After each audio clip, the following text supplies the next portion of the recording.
join us in June. The dates are the 16th and the 22nd of June. We're here in the delicious Olympic Cinema, so thank you to them. Thank you to you all for coming.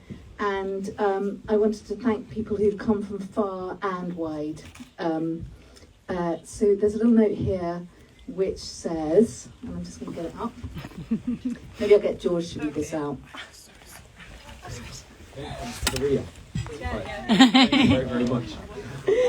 I think a round of applause for anyone who made it further than Barnes. Thank you. I've got some from East London here, but East London history, but... Wow. His legs are longer than my life. Thank you very much. I think we'll come back to that later. I'll take it after. Thank you very much. So, okay, I want to just jump straight in, George, and say, talk me through the moment where this script landed on your desk from Natalie Biancheri, and you thought, what did you think of it? I absolutely loved the script when I first read it, and I just thought the kind of the fundamental premise and the sort of impossibility of it was just so rich as an opportunity to play a character. This man that, but even in sort of trying to say it in a sentence, like is he a wolf, like, or does he feel that he's a wolf? And just this question of identity and what makes a person, as to kind of who you feel you are inside, or what your sort of greater context is telling you are, I think is such a kind of pertinent question, and that's being reevaluated constantly, and particularly at the minute. And who you are being a question of perception, or your own interpretation, or your physicality. All of these things is something to explore, I think. And so this script explored that so beautifully with this premise of being a wolf, and not just, again, like a sort of aesthetic kind of identity question, but more about, you know, the deeper instincts in people as well, and this kind of question of nature versus nurture, and what is human nature, what is animal nature, are we not just animals ourselves, and at what point these boundaries kind of cross over and become something else. So it was that, and then simultaneously when the script came in, there was a wonderful lookbook that kind of gave Natalie's idea for the film. And she also expressed that we'd be working with Terry Notary, who is this incredible movement coach, who I don't know if anyone's seen the film The Square. Has anyone seen The Square?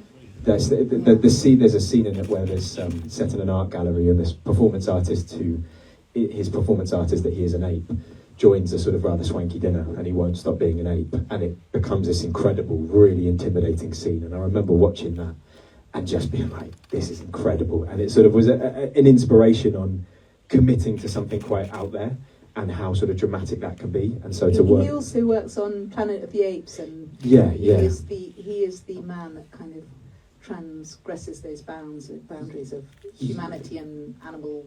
Yeah, he's got an amazing background. He was a sort of near Olympic gymnast, and then did a lot of work with Cirque du Soleil, and then found his way into all this animal work, particularly, and physical work. And yeah, we had this incredible time at the beginning. The beginning of the rehearsal period was myself and Natalie and Terry in Dublin. The film was an Irish film, and we had a week in Dublin to sort of workshop the wolf and play around, basically.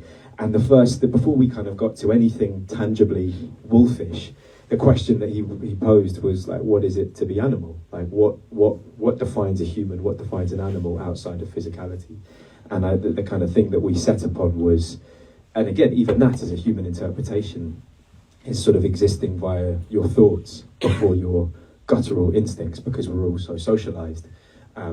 Oftentimes for the better, you know, like, because of, you know, we don't live in the animal kingdom. Everyone's sort of, it's not as, you know, thankfully perhaps, that, you know, it's not like living in the wild.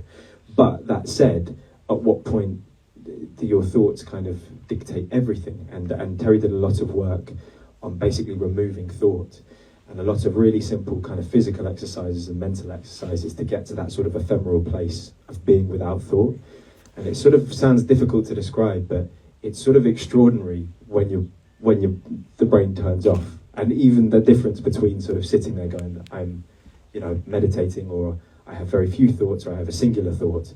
When thoughts go, it feels incredible. And I didn't realise how much I exist in my head until those sessions. And even before it being about Jacob identifying as a wolf, I thought that sort of Zen moment is something that could be a life pursuit, to get that sort of mind quiet.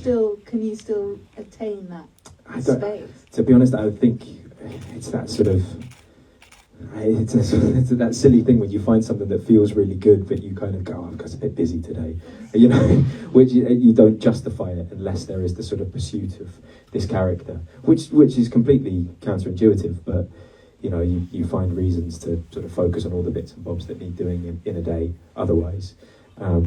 But that, and Natalie also, as our director said, got Terry to do these similar exercises for her, on her, so she could experience what I was meant to be feeling and trying to get to. And again, because it's such an ephemeral thing, and I remember watching Natalie, and she got to this place where Terry would, you know, and you'd sit there, and it's really sort of, it's hard to describe, because you're sort of essentially just sitting there most of the time. And then he would go, that's it, oh no, you're thinking, that's it, I don't know, you're thinking. And then I saw it with Natalie. There was this point where nothing about her expression changed, but it was like her whole being just opened, and it was this really powerful, the whole temperature of the room changed and nothing changed, and it was like suddenly she became animal. And also that thing of when you're in that zone and you look at someone, there's that sort of thing that animals do, and we went to see wolves, and I think it's true of many animals, where there's a sort of, there's no self-consciousness, and that, I think, in human terms, I associate that with a kind of an arrogance, because self-consciousness, to be without that, you have to be confident. To be really without that, you have to be super confident, which might become arrogance. And it's not that at all. It's just a genuine not being fussed at all what someone may think of you, and to hold someone's gaze, really not needing anything from them, is quite. It makes your gaze quite powerful, and I think that's something that we thought, that's the wolf, you know, before we then got to the crawling and the sort of more aesthetic aspects of his being.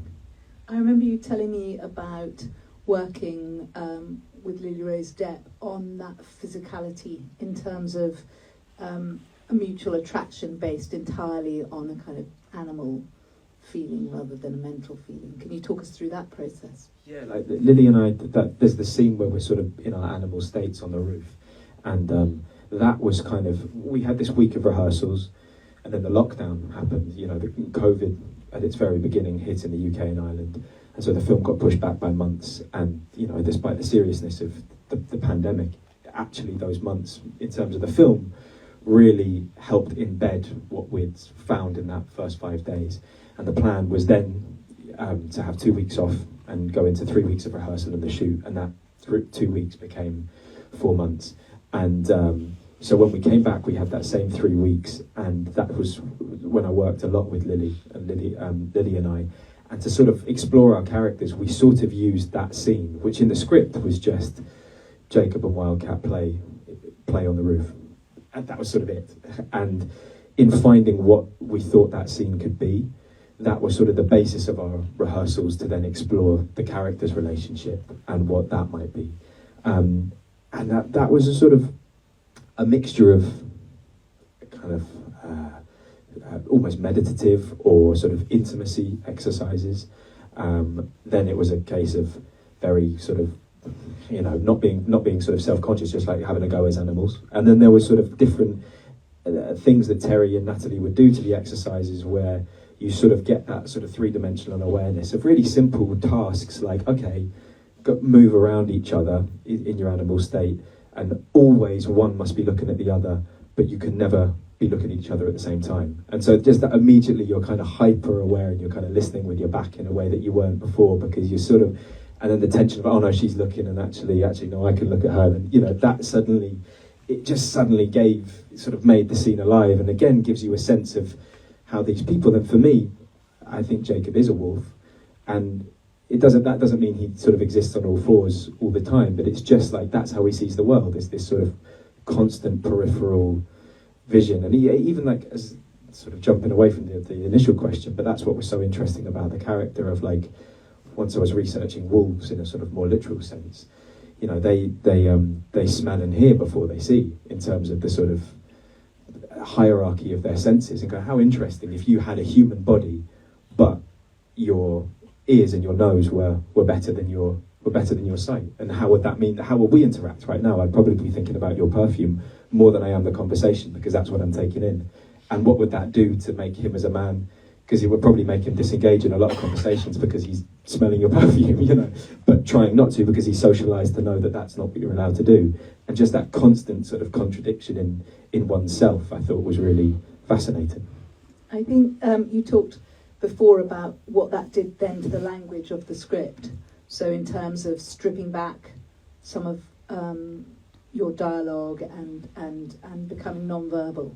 Yeah, like the script itself, like Natalie wrote the most beautiful script, and that was the spine of everything. But it sort of developed even as we were filming, and the more we kind of came to discover the character as we were shooting. Initially in the script, and I hope Natalie doesn't mind me saying, but probably the up until the day of filming, there's probably almost the most that Jacob spoke was that scene where I don't want to give too much away if anyone's, you know, tuning in and hasn't seen it, but the final scene of the film, there was a sort of much more kind of, he was able to explain himself because they were at where they were at in their relationship. But we'd got to that stage and gone, they're at where we're at because he's becoming animal and he's committing to this animal nature. Therefore, I don't think he has language in the same way. I think he's moving away from that. So it was on the day of filming, we went, he can't talk, he can't say all of this stuff. If we're holding the integrity of the character, I think, and then there were all these other times where, in the cage as well, there were other scenes, and we just ended up going, no, I think at this stage he just howls. You know, I think it's, words are not his first language at this point. And it was really interesting, and Natalie kind of committed to that on the day. I was like, yeah, that makes sense, so let's make sense of that, and that will, you know, and so it makes the film perhaps a little less sort of tangible and understandable at certain points, but I think it holds the integrity of the characters and, you know, and the attempt of the story. I agree. I want to talk to you about the howling and diaries, but then I'm also hyper aware that people have come from far and wide and will probably want to ask questions. So prepare your questions, because I don't want to hog all the questions, and I'll repeat them for the people who aren't in the room. But I know that you had real wolves on set and you talked to them, right? Well, yeah. we couldn't get we couldn't get a real wolf for that scene, so we had dogs that looked quite a lot like wolves, and they wouldn't howl. And the day that was the scene where there's this howl and there's this connection, you know, the two dog actors weren't feeling the howl that day, and we had a very optimistic husky who was the sort of understudy, who was sort of just, I think, too buoyant for that scene, and then there was the wolf that you see on screen. Got there with the howl, but there was a lot of that scene where we were kind of gazing at each other intensely and I'm howling at it. And at this point, I felt like I should have a real connection with the wolf, which apparently I didn't. and what, you put meat in your mouth? Yeah, is that the right? sort of treats was this kind of bits of steak, and that was what the trainers were using. And I think I kind of wanted to do everything myself, you know. So I sort of went, no, let me have a go. And so I had this steak in my mouth during the scene, and was kind of, whenever my back was to camera, I had this sort of bit of meat hanging there, kind of going, ooh, ooh. And it sort of kind of got a whistle at best out of the wolf. So that's a wee bit of post-production to help that scene. Okay, I actually believe that you got the wolf to howl because you were so method, you were so in character that the wolf was like communicating with you. But maybe we should change the story. Well, yeah, I think maybe. I think sort of like, you know, egotistically, I think I thought that I was at that stage, but then no, that wasn't. But the you case. did keep a wolf diary, am I right? Yeah, well, actually, that was more in lockdown. Like when we sort of were suddenly afforded this portion of time. That's part of the way that Natalie and I kept on working at it. Was I used to sort of write diary entries as Jacob, and she would get me subjects to write on, like really interesting things. Like once she posed the question, we'd done all of this backstory stuff because he's such a silent character. I thought it was important that there was a lot of times where in scenes he just goes into his own world, and I felt like I needed to have a world to go into. So we built all of this stuff, and certain things where, you know, certain scenes which unfortunately had to come away just with, you know, bringing the film to a I guess, a time-wise simply. But there was more scenes with his parents, and we had a whole kind of the reasons as to what was the incident that put him in this place, and what was the sort of transgression that for everyone was too far. And we had a whole world of that. And then I remember Natalie saying, actually, why don't you write one 20 years beyond the end of the film? Like, where do you think he's at? What's the reality of that? Because then you kind of could always think genuinely about, okay, what am I letting go of?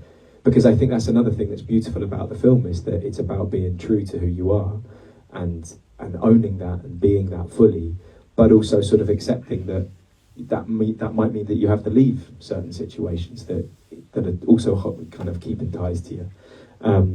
But yeah, so we wrote this diary, and actually, you know, and the diary would develop as I was sort of practicing the crawl. And so like the scene that's you know, when Jacob has his diary read to him, that's a sort of amalgamation of Natalie's script and a number of diary entries that I wrote as Jacob, because of all the shortcomings of kind of going, yeah, my bum doesn't feel in the right place, my shoulders hurt, my head doesn't go, all the sort of things as I was sort of getting frustrated about not being able to move in the way that I wanted to, kind of that, and the sort of simplicity of that, just butting up against yourself. Natalie enjoyed that, and that was always a thing that we were working on throughout the script, of how does Jacob talk about himself?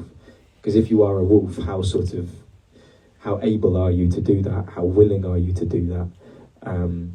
And how do you then sort of do that honestly, but also have something that's accessible for an audience too? So yeah, that was a thing that developed always. Brilliant. I know that there are people who want to ask questions. Well, I think so, because if not, I've got a million more. There's one here. If you tell it, and then I'll just repeat it for them. I was just wondering if there was any specific scene that you were kind of like nervous to do, if you looked at it and went, oh God, how am I going to do this? I'll just repeat your question. So was there a scene that you were nervous to do, a specific scene? I think it was a mixture of, like, the one I was sort of most nervous about was also most excited about, which was probably the scene with Lily on the rooftop where they're sort of fully in their animal state. Because, as I say, the stage direction was kind of beautifully open-ended. It was kind of like they played together in their animal states. And having seen Terry's work in the square and certain, like Natalie also referenced a few films beforehand just to kind of get me into the swing. I was asking for anything to watch it beforehand, and there's a brilliant film called Border, which is a Swedish film about people who are trolls. And there are some pretty extraordinary scenes in it where the actors playing there, they kind of go to some pretty extreme places. But I watched that and was like, wow, when you swing hard, it can be very embarrassing, but it can also, like, if not, it could be great. And so I think that scene, you know, of being in its full animal self, I know it might be a bit of a Marmite scene for some people, but to me, I think that was the one I was most nervous about, but also, like, most inspired to be a bit like, okay, what would that be like? How cool if we get that, you know? Thank you. Oh yes, and the gentleman at the back row. Hi, I'm Spike, locally known as the Barnes White Rabbit, so spent the last 10 years as Rabbit, but I'm also a PhD researcher and at Kingston University. My research is based on human animal and becoming animal. And I wanted to ask, had you done any research on Aetherians or Aetherian anthropy? Like anthropy, you know, Yeah. the wolves, yeah. Yeah, there's a whole online community. Yes. And I got it, what you were doing there, and there's a lot of people out there doing what you're doing on screen. Yes. They're doing it for real. Had you met or spoken to anybody that identifies as Aetherian? So Spike was asking about lycanthropy, which is where people identify as a wolf, and whether I'd spoken to anyone who participates in that. And to be honest, no. I thought for Jacob, I wanted to kind of go completely towards the wolf, because I think if anyone who sort of identifies as a wolf wouldn't identify as someone identifying as a wolf, it would be purely in the animal form. And I thought that was the sort of truest way to to go towards that and to express that was to just approach it full wolf, and in the same sense of, you know, in the film, a lot of people in the at the facility have been labelled with species dysphoria. But I thought, I guess a lot of these young people there, they wouldn't. That's what people are telling them that they have, and that might be true in some cases. But it also might be that that's just the label, and that's who these people feel that they are. So, or how they feel they are.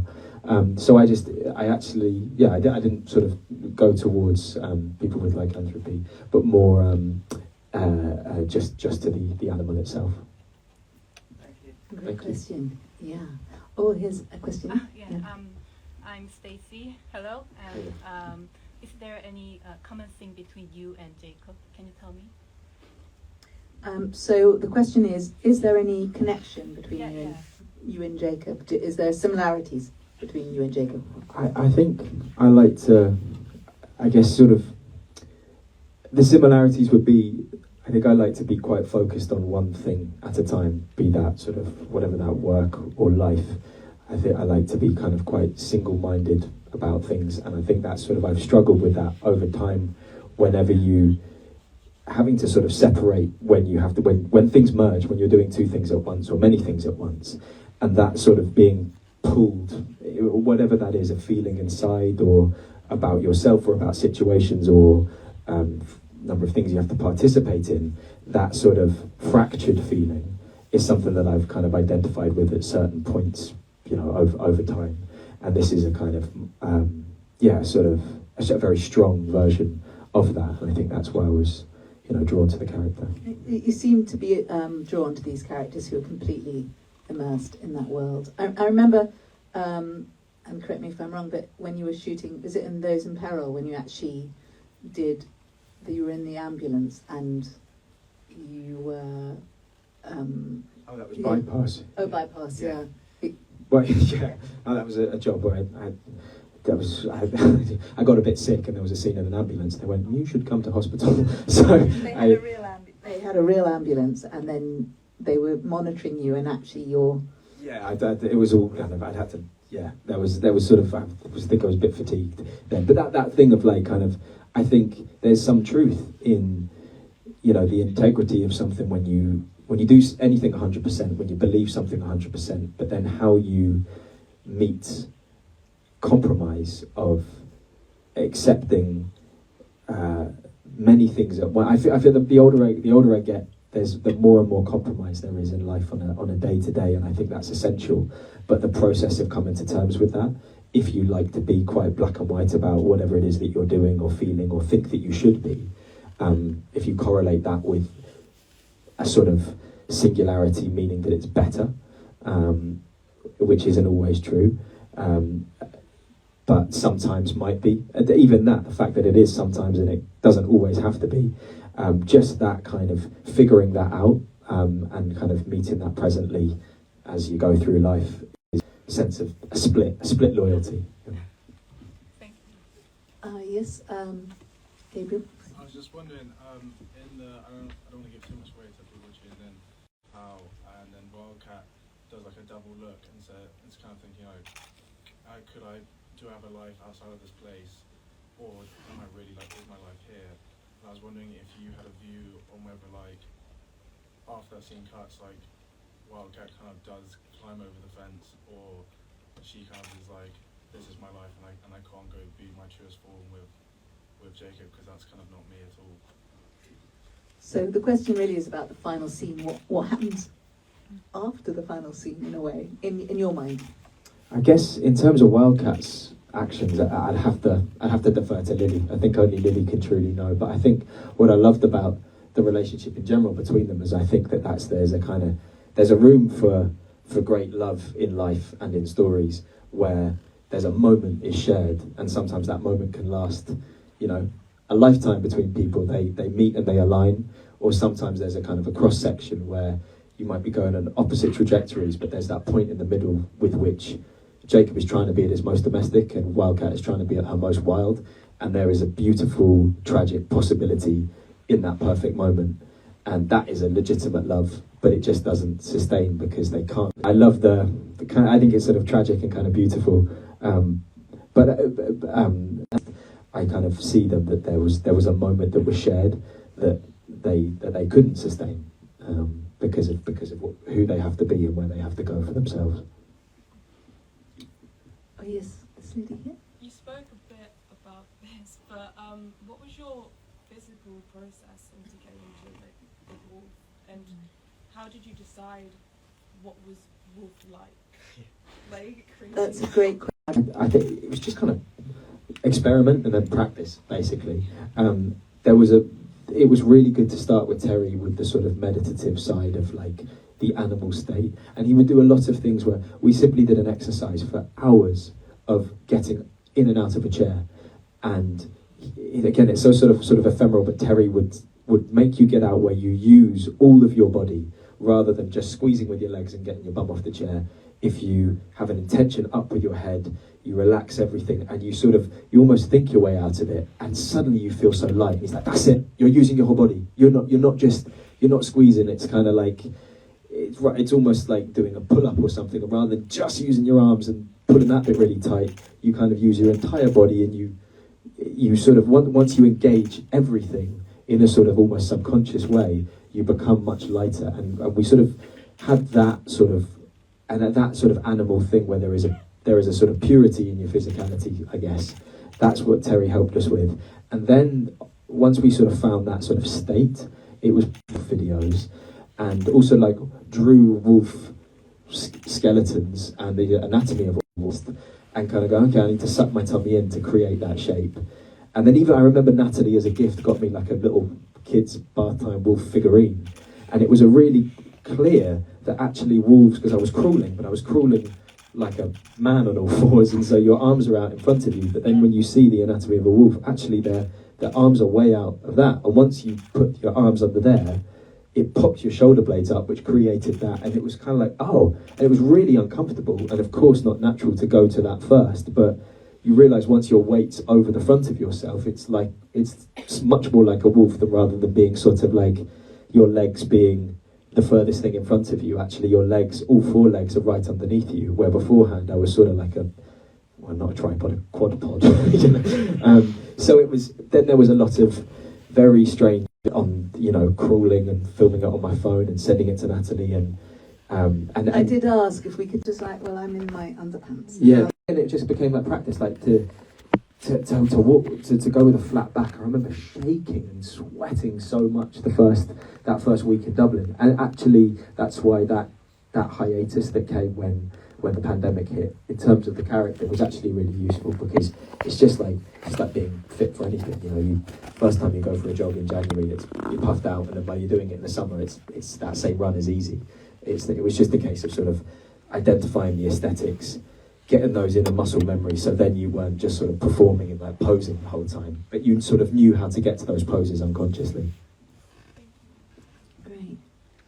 Oh yes. Hi, I know you've worked with women directors in the past, and I just wondered how you feel about working for women writer-directors, if there's anything different to working for a man, or what the kind of process is, if women approach it maybe differently. And it was a great question about how you feel about working with women directors, and I know that it was a mostly female crew, wasn't it? In terms of HODs, this was, and also that's Feline Films that produced it. Like also Jessie, who produced it. Jessie and Jane Doolan and Jessie Fisk. Jessie's younger than me, and she produced this whole film, and it was the first film back up in Ireland.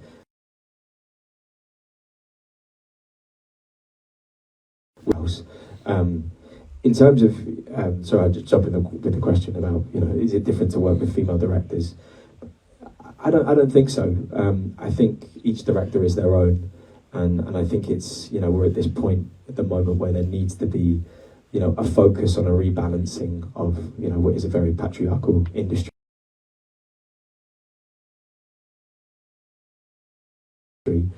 But that said, also not patronising those directors to offer those opportunities because you are a woman. Like every female director I've worked with has been a wonderful director and writer in their own capacity, in the same way that the men have. So in a sense, I think that's what the focus on rebalancing the scales is because there is no, there is no sex that's better. It's just individuals who have sort of stories to tell. Yes. Just one last question, and then we're going to wrap it up, sadly. But thank you so much. Yes. Yeah, thank you. What does doing a film like this do to your headspace when you step away during the filming, but then also after? What does the filming do to your headspace before and after? It's funny, like it's quite a sad film, but it actually feels really good. Like it feels great. I think maybe because there's sort of, there's all these sort of untapped, like emotions. Even a house feels great. Like to just wail feels great, and you don't do that day to day because you're not supposed to. Which is kind of valid because I mean, if we were all howling right now, it would be intense. But that said, it feels great, and it feels great. It's almost like like kind of having a sort of heavy conversation with a friend. You're like, wow, okay, we went there, and actually I feel sort of lighter after it. So it can be sort of emotionally taxing at certain points, but it feels kind of liberating more than anything. And it's, I guess, which is maybe slightly ironic, given that the final piece, there is a fair amount of sadness in the film, but hopefully there is also a kind of more sort of, not triumphant, but it's just about being true to yourself and being, and there is a celebration in that by the end of it. I've got one final question for you that was sent. I hope you're watching. Patricia from Brazil, who is part of Mackeay, and she wanted to know what you're doing next. She wanted to specifically talk about the end, so maybe we could just talk about the end, which is not the end, but also the end of this film and the end of this talk. So what is the end, and what else have you got coming up this year? The End is a project I'm really, really excited about, but forgive me, slightly reticent to talk about because we haven't got there yet. I haven't got to the end yet. It's a project that's to be directed by wonderful director Josh Oppenheimer, and I'm really sort of reticent to say too much, but Josh is it's a musical film, and Josh is an incredible director who's mainly worked in documentaries before, and made a really amazing documentary called The Act of Killing, and I think it's a very exciting concoction of Josh with this material, and so that's the end. And then in terms of what's coming next, I did a project last year called I Came By with the director Babak Anvari, who did a film Under the Shadow, and it's a thriller set in London. It's about, again, I don't want to say too much because there's a fair amount of twists and turns, but it's sort of about. God, I really don't want to say too. You just go and watch it. I Came By. It's such a wonderful script that Babak's put together with Namzi Khan as well, and so please watch it when it's there. And I'm sorry to be so vague, but trying to be mysterious. Thank you so much to all of you for coming on your Sunday. Thank you for anyone that's tuning in. Thank you to the Barnes Film Festival for once again bringing us all together and for creating such a lovely community. And thank you to the lush, lush, lush Olympic Cinema. Please come when you can. And thank you to George MacKay. Thank you very much. Thank you.